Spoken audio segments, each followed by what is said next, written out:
सुरुवातमा नेपालले घरेलु टोली स्कटल्यान्डलाई 1 विकेटले स्तब्ध पारेको थियो। यस्तै दोस्रो खेलमा नेदरल्यान्ड्स विरुद्ध 5 विकेटको सहज जित दर्ता गर्दै नेपालले लय जारी राख्यो। दुवै खेलमा नेपालले लक्ष्य पछ्याएर जित हात पारेको हो। लगातारको जितले नेपाल रणनीतिक साझेदारी र खेलको परिस्थिति अनुसार निर्णय लिन सक्ने क्षमतामा सुधार आएको संकेत गर्छ।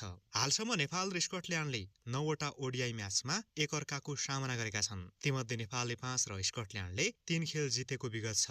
यी दुई टिम बीचको एक खेल भने वर्षाका कारण रद्द भएको छ। सबैभन्दा साकलाग्दो पक्ष स्कटल्यान्ड विरुद्धको पछिल्लो 5 खेलमा नेपालको दबदबा रहेको छ। नेपालले ती 5 मध्ये 4 खेलमा स्कटल्यान्डलाई हराएको छ। स्कटिस टोलीसँग नेपालले सन् 2022 यता हार बिहोरेको छैन। घरेलु मैदानमा खेलिरहे पनि जारी श्रृङ्खलामा स्कटल्यान्ड केही दबावमा देखिएको छ। सिरिजको पहिलो खेलमा 297 रनको बलियो लक्ष्य बनाएर पनि उसले हार बिहोर्यो, जुन हारले स्कटल्यान्डलाई मानसिक रूपमा असहज बनाएको देखिएको छ।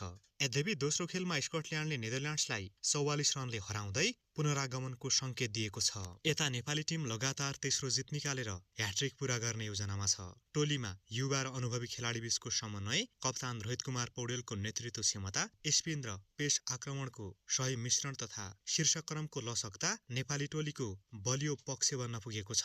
नेपालले पछिल्ला जितहरूबाट लिएको ऊर्जा र आत्मबललाई निरन्तरता दिँदै यो स्कटल्यान्ड भ्रमणलाई ऐतिहासिक बनाउने लक्ष्य लिएको छ। नेपालले हालसम्म विदेशी भूमिमा कुनै पनि ओडिआई सिरिज क्लिन स्वीप गर्न सकेको छैन।